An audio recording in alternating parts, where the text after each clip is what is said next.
Hello everyone, welcome to SwitchUp. I'm Glen and today we have a list of some of the games coming out in this next week for the Nintendo Switch. A big thank you to Skillshare for sponsoring this video. Now I think it's fair to say that in terms of big name games, this is potentially the most we've had in a single week this calendar year, at least that I can remember anyway. And not only that, but there are some really interesting looking indie games coming this week as well. So with all that said, let's have a look.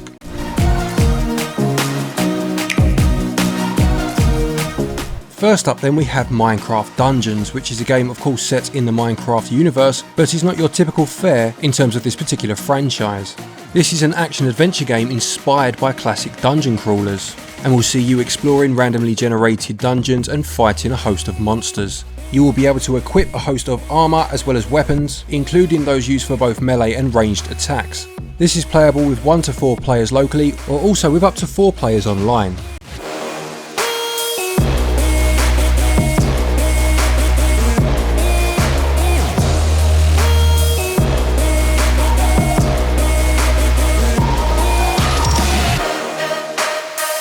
Next then is a game that's only showing on the US store at the time that I'm making this video, but chances are by the time you watch it, it'll be on the other stores as well. This is Missile Command Recharged. Now I'm going to be honest, I had to include this one due to how much nostalgia I have for this game from being a kid. The basic premise of the game, for those of you that have never played it, is that you have to try and stop a barrage of missiles falling from the sky and destroying your city by using counter missiles to destroy them before they reach you. Now I never played the original in the arcade, which came out in 1980 and used a trackball for you to manoeuvre and destroy the missiles, but I did have the arcade 2-in-1 for the Game Boy as a kid, which included both this and Asteroids. I didn't know much about Missile Command until I bought that, but ended up playing it much more than I ever played Asteroids once I got the hang of the mechanics. This is selling for $2.99, and I can tell you now that if Atari begin releasing some of the classic games for this price point in this slightly enhanced form, I will be well on board with that. A big thank you to Skillshare for sponsoring this video. Skillshare is essentially an online learning community which offers thousands of inspiring classes for those looking to branch out and enhance their skills. The classes offered range from the more creative, such as film and video, graphic design or web development, to more business oriented ones such as leadership and management and marketing. Now my wife has actually been using our Skillshare account recently to brush up on her cross-stitch skills. She created a picture for our daughter a few years ago now, and with the recent birth of our son, wanted to do something similar. Dana Baffo's class on cross-stitch fundamentals refreshed her on the basics of anchoring thread, following a pattern, and making the actual cross-stitch itself. She found it very useful, and it's great that there are classes available on the service that appeal to both of us. You can get all of this for less than $10 a month via an annual subscription, but also Skillshare have provided us with a link which will be in the description to this video, entitling the first 1,000 people to use it to a 2-month free trial. It really is worth having a look at. Okay, now back to the list. Coming out on the 28th then we have Fables, the Everlasting Sapling. This is an RPG, and when I first saw the screenshots it instantly screamed Paper Mario at me, and by that I mean the original on the N64, not so much the later versions. Now I don't know if that holds true in terms of how much it plays like that game, but aesthetically it's certainly very similar. Now having looked into the game before making this video, I found out, funnily enough, that it is heavily inspired by the earlier Paper Mario games, and actually whilst in development was known as Paper Bugs. Now this has been out on Steam since last year and actually has very good scores. And if the new Paper Mario that's coming out very soon continues on its path of moving away from the game's original roots, this may be a decent alternative for people looking for an experience like that first N64 game.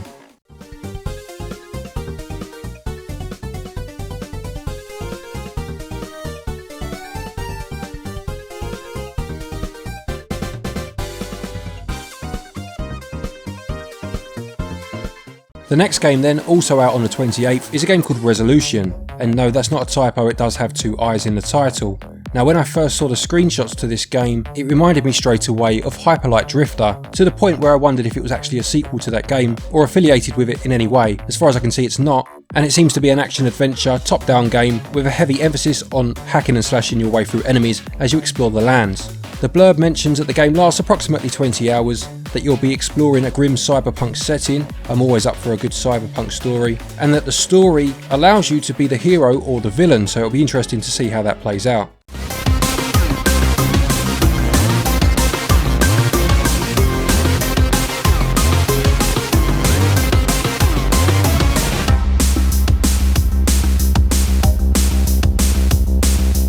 Next we have Game 10 Goku Cruising Mix Special by City Connection. This is an enhanced version of Game 10 Goku, or the game Paradise, which was an arcade game released by Jellico that came out back in 1995. This enhanced version, as far as I can see, is based on a Sega Saturn release that came out I think in 97, and the game is a vertical shooter set around being stuck inside other arcade games.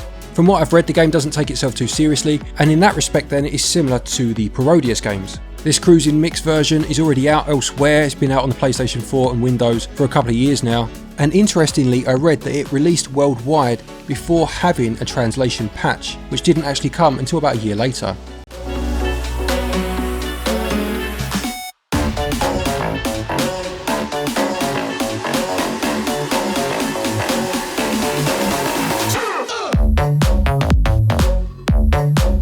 Next then is a really interesting game called Atomic Rops, which is published by Raw Fury, who themselves have released some really good games on the Switch so far.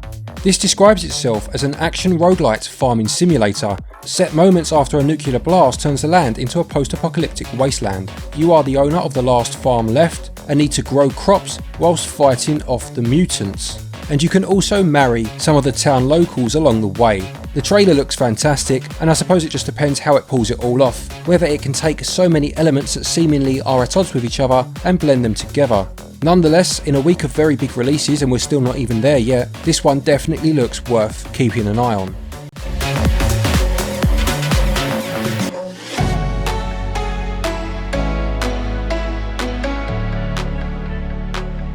The next game is a Sega Ages release. This is Thunderfall AC, which is the arcade version of Mega Drive game Thunderfall 3 and will join Thunderfall 4, which is already on the Switch via Sega Ages. Now, as with all of these Sega Ages releases, it comes with the option of save states, has included HD Rumble, has stereo sound as opposed to mono as the original had, and also includes a kids mode, as they call it, which prevents you from losing all of your weapons when you die. I'm going to be honest now, I'm not too proud to admit I'll be using that version. I love these Sega Ages releases, the more the merrier as far as I'm concerned, especially when they are classic shoot 'em ups such as this one. Next then we have the first of the really heavy hitters for the week. This is Xenoblade Chronicles Definitive Edition. Now, Xenoblade Chronicles was a game that came out on the Wii originally back in 2010 in Japan. It came out in 2011 in PAL regions, and I myself bought it for the Wii back then, and after a fan campaign called Operation Rainfall was also brought to North America, alongside two other games being The Last Story and Pandora's Tower. This is a huge open world ARPG, and of course its sequel was made specifically for the Switch a couple of years ago. You take control of main protagonist Shulk, as well as his friends Ryan and Fiora, although other people will join your party as you go along, and Shulk has the very powerful sword, the Monado. It's a lovely story. I completed it back in the day, albeit not on the Wii. I bought the 3DS version and finished it on there. I actually found it much easier to play in handheld mode, which bodes very well for this Switch version, and I think it took me around 80 to 90 hours to finish the game. What I always liked about this one was the way that at times for certain bosses you had to completely change your party up, something that I haven't always found to be the case in other games of this nature where you can kind of just grind your way through.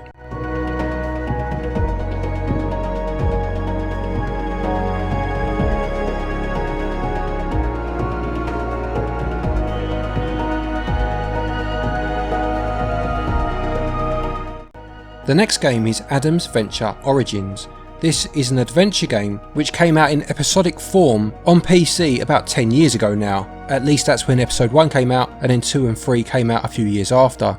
Now, as far as I can see, this game here, Origins, which has already been released on the PS4, the Xbox One and the PC, is a remake of that original series and not a prequel or anything like that.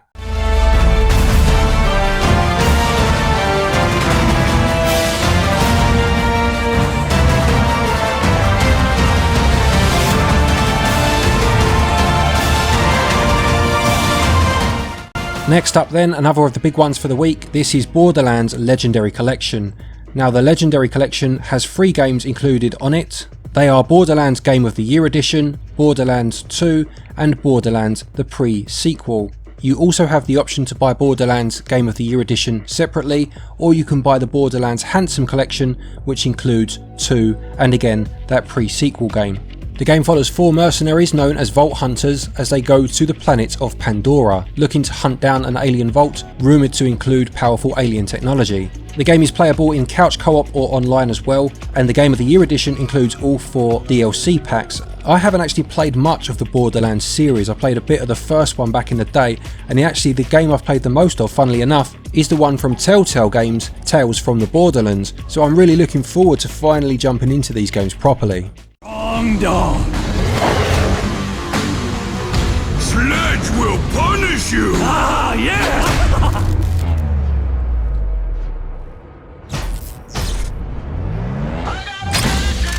It's big games all the way now, and the next one is XCOM 2, which came out in 2016 originally and was a sequel to the reboot that came out in 2012, XCOM Enemy Unknown. This version is the XCOM 2 collection and actually includes 4 DLC packs as well, being the Resistance Warrior pack, Anarchy's Children, Alien Hunters and Shen's Last Gift. You also get the War of the Chosen expansion as well. Now, having had a lot of games released over the last couple of years on the Switch that you could describe as being XCOM-like, it's great to finally have one of the series on the console. I know Mark's a huge fan of the XCOM games and will really be looking forward to this one, and it releases on the 29th. Anniversary of Unification Day, we once again celebrate the fall of the unjust and corrupt governments of old. We honor the arrival of our saviors from the stars who ushered in 2 decades of peace. And the final game for the week then, or series of games, another huge one, this is BioShock the Collection. This collection includes BioShock Remastered, BioShock 2 Remastered and BioShock Infinite, and again includes any single player add-on content that came out for those original games. Again, it appears as if you can buy the games separately, going by the American eShop, which is the only store that's showing the games at the time that I'm recording this video, but they are scheduled to release across the board and should be on there by the time you are watching this. Now, the original BioShock came out in 2007 and the second one came out around 2010, and these two take place in the 60s in the underwater city of Rapture. I absolutely love games that use settings such as these. They always have that kind of George Orwell 1984 feel to them, no matter where they're set or how much of a utopia things seem to be on the surface. I just think it's such an interesting concept. BioShock Infinite has a different setting completely and instead takes place on Columbia, a flying city, where you play as a private investigator, Booker DeWitt, trying to rescue a woman named Elizabeth. When Rapture speaks of you, it says only this: your day is done. The seed of the prophet. Bring us the gum? So there you have it then, a huge week of releases, most certainly a wallet buster if ever I've seen one. And yes, although a lot of these games are ports, it will be the first time that some people have played these games, like myself with the Borderlands games as I mentioned, and it's great to have games of such quality on the Nintendo Switch. Anyway, another big thank you to Skillshare for sponsoring this video. Please do check out the link in the description below to get 2 months of their service for free. Don't forget to check out our sales video, which will release over the weekend, for another chance to win a code for Children of Mortar. A big thank you to our patrons as always for your continued support, and to each and every one of you for watching our videos. Take care, stay safe, and until next time, happy gaming.